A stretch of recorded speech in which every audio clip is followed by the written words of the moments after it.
It's Valentine's Day, 1985, the day of love, hearts, and whispered promises. Flowers blooming in the cold February air, couples exchanging cards filled with affection. But in one quiet home in Colorado Springs, Colorado, romance turned into unimaginable horror. A mother and her 2 young children were found dead in their own home. No mercy, no escape. This is the unsolved Valentine's Day murder of Cassandra Rundle and her children, Dietrich and Melanie Strum. A case that has haunted families, detectives, and an entire community for nearly 40 years. Welcome to Trending Docket, where we dive deep into the cases gripping courtrooms, headlines, and hearts. I'm your host, Michelle, and today we're pulling back the curtain on this Colorado mystery. In the heart of Valentine's Day romance, a savage murder shattered a family's home, evoking questions of intimate betrayal that still lingers in the shadows. To understand the depth of this loss, we first need to know who Cassandra Rundle was. She was not just a victim, but a vibrant 37-year-old woman, building a life for her family. She worked as an executive assistant and advocated for victims at the Rape Coalition in Colorado Springs. Born on October 29, 1947, in Denver, Colorado, Cassandra had shoulder-length auburn hair that framed her warm brown eyes and a smile that lit up the room. She stood about 5 feet 1 inches tall, with a slender build. Life hadn't been easy for her. Divorced for the second time. Cassandra's first husband was her childhood sweetheart and the father of her 2 children, Steve Strum. Her second husband was a tattoo artist, Douglas Peltzer. Douglas will be the one to find them on that horrible morning. Cassandra was raising her 2 kids as a single mom in a modest home on Laclede Avenue in Colorado Springs. Her oldest son, Dietrich, was just 12 years old, born June 11, 1972. Dietrich was bright and easygoing. He enjoyed playing outside with his friends and sister. He was already taller than his mom, Cassandra, standing at 5 feet 2 inches tall, with shaggy brown hair and brown eyes. Her daughter, Melanie, was 10 years old, born on April 16, 1974. She was the baby of the family, tiny at 4 feet tall, with brown hair and brown eyes full of mischief, and a giggle that could melt any heart.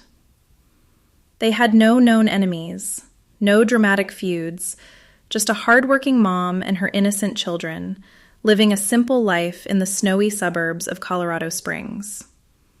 It's this normalcy that makes their story so shattering. They were the family next door. The morning of February 14, 1985, Valentine's Day, it was a crisp and clear day in Colorado Springs, with temperatures hovering around 28 degrees Fahrenheit and a light dusting of snow on the ground. Douglas stopped by to drop off a Valentine's Day gift for Cassandra, but the house was still, quiet, and it made Douglas feel uneasy. When he got no response, he used the key he had to open the door and go in. What Douglas found would haunt him to this day.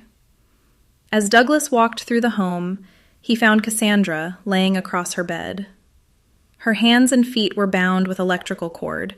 She was beaten, assaulted, and strangled. Down the hall, Melanie was found laying partially clothed on her bedroom floor. She had also been assaulted and strangled. Dietrich would be found face down in his doorway of his room. He was found beaten with a hockey stick, and the hockey stick, still covered in blood, was laying next to him. Colorado Springs police responded within minutes and started processing the scene and talking to neighbors. They believed that the attack started with Cassandra between 5:30 a.m. and 8 a.m. The police also noticed, as they walked through the scene, that all the beds were already made, and Dietrich was already dressed in his day clothes. As the police combed the neighborhood, One neighbor remembers seeing Dietrich outside the house around 7 a.m. before slipping back into the house. Was Dietrich looking for help? Melanie's room showed signs of a struggle, furniture overturned and marks all on the walls. She fought with all her might to survive. Early leads focused on known connections to Cassandra and her kids. One of the many detectives on the case, Detective Cruz Rogers, said, quote, "They went through a lot of different people. A lot of people with different relationships with the family and the children and Cassandra. And so everybody was looked at as a suspect at the time." End quote. Cassandra also took out 2 personal ads in the paper just months before her death. The police said that between the 2 ads, Cassandra had 85 responses. There were a lot of people to look into. All of them, including her first husband and her second husband, were questioned. As of right now, no one is saying who is or is not a suspect. There is just not enough evidence to make an arrest, but police are still confident that this case can be solved.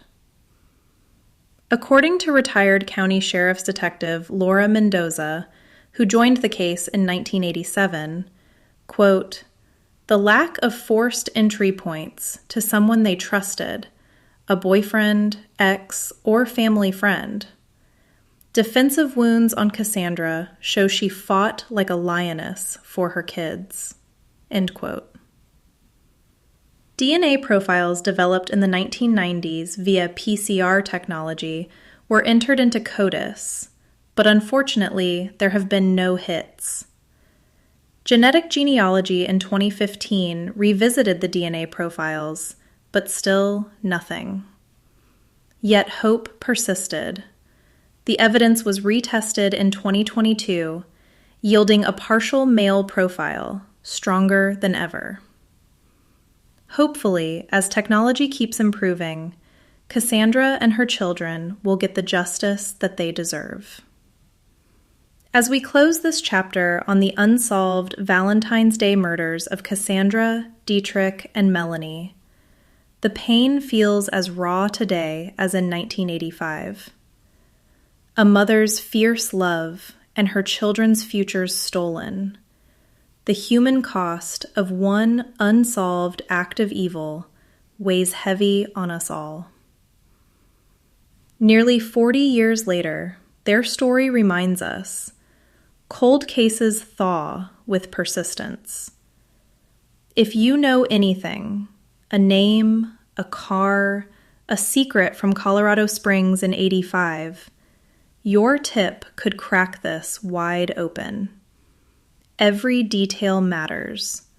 Let's bring them peace. Thank you for joining me on Trending Docket. If this story moved you, share it, like it, comment, and subscribe. What unsolved case should we tackle next? Until then, hold your loved ones close, stay safe, and keep seeking justice.